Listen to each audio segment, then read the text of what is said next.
Fascism is basically the name for an economic system, even though the word has been used for many things. But in economics, fascism is when the government is called in. The government steps in to reinforce, to support, to sustain private capitalist enterprises. Oh, come on, Wolff. Fascism is a third-position ideology. So-called capitalist elements are corporatism. If you do the research, you find out the fascist parties in power, or the state-picked winners and losers. I did a video on the Nazi regime and how it was a weird clusterfuck of private and public elements. But I can break it down into the companies that are so-called private usually were monopolies for the Nazi regime. They are private in the sense that the Nazis will let them still operate, however they must meet quotas of war material for the Reich. This happened in other regimes, such as Italy and Japan. You see, those private capitalist enterprises left to themselves are falling apart. They can't sell their goods, they can't maintain their job roles, they lay people off, they cut back, they plunge people into a situation of no job, no income, no prospects.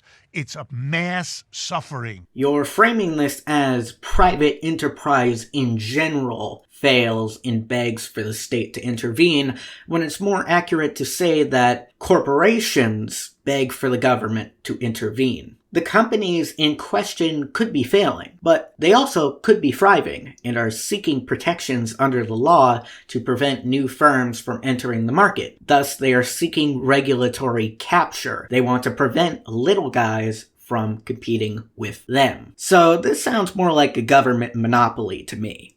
And the capitalist system is called into question when people see it performing this badly. That's what happened in 1929 that led into the Great Depression of the 1930s. And that is what happened in 2008 that led to the last 10 years of economic crisis, of political upheaval, where the strong men could emerge and have an audience, etc.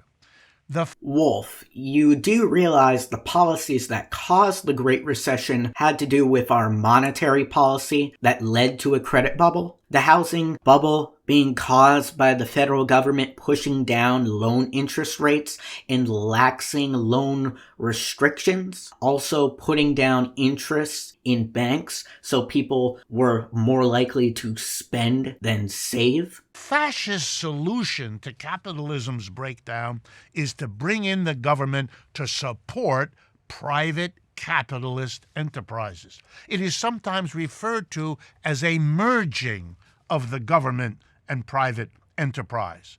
Okay, what's the difference between that and socialist nations, nationalizing certain industries and subsidizing them? Trying to prop up corporations sounds like our current system. Did you forget about the bank bailouts, the auto bailouts, and the countless subsidies under the stimulus packages? Whether it's corporatism or socialism or fascism, it's doing the same thing under different rhetoric. Not to go to another system, but to keep the existing system going. Fascism is a different system. It's a weird hybrid of what we would call private and socialism. It's third position. But the trade unions were nationalized by the state. Mussolini spent massive amounts on public works programs. Mussolini himself held syndicalist beliefs, which are essential to understanding how the economics of fascism work. Saying that fascism is keeping the old system of capitalism alive is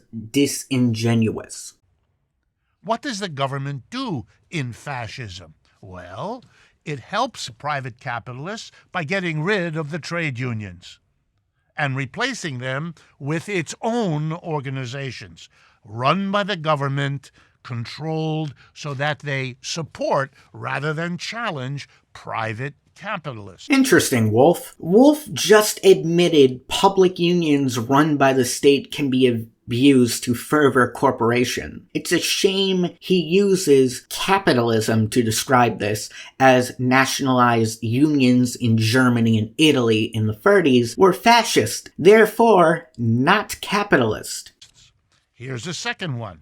The government comes in and does for private companies what they couldn't do for themselves. It rearranges foreign trade so that domestic capitalists have an easier time selling their goods abroad and blocking imports so they can sell to their own people because the government has prevented imports from coming in, say by, I don't know, tariffs would be one way to arrange this sort of thing. Did Wolff just have a stroke? He seems like he's talking how an Austrian would talk about tariffs in regards to socialism. Isn't it interesting that he condemns tariffs when it's fascism, but not socialism? The government comes in and deregulates. That's a clever term to say that the regulations that are costly to capitalists are removed. Okay, again, it's an incoherent idea. It takes a bunch of ideas and butchers them like a dog. It is essentially doublethink, but they regulate the market by nationalizing industries and unions. And the regulations that help them are enhanced. That's typically what fascists do. And they typically like to boost the economy by an enormous expenditure on the military, putting people to work in the military and putting people to work producing the guns, the bullets, the planes, and the uniforms of those people in military as a tremendous way to stimulate and support and to profit private capitalist enterprises. You do realize an economy based on war will only profit if they are at war, preparing for war, or selling to foreign actors. Sure, you can build tanks, planes, and guns, but what use are they if you don't use them or sell them on the market? Military and capitalists, government and capitalists merging together to run the system in a way that builds up capitalism, captures what has to be done that the capitalists couldn't do for themselves, and makes the system have some more life. It's all about saving capitalism.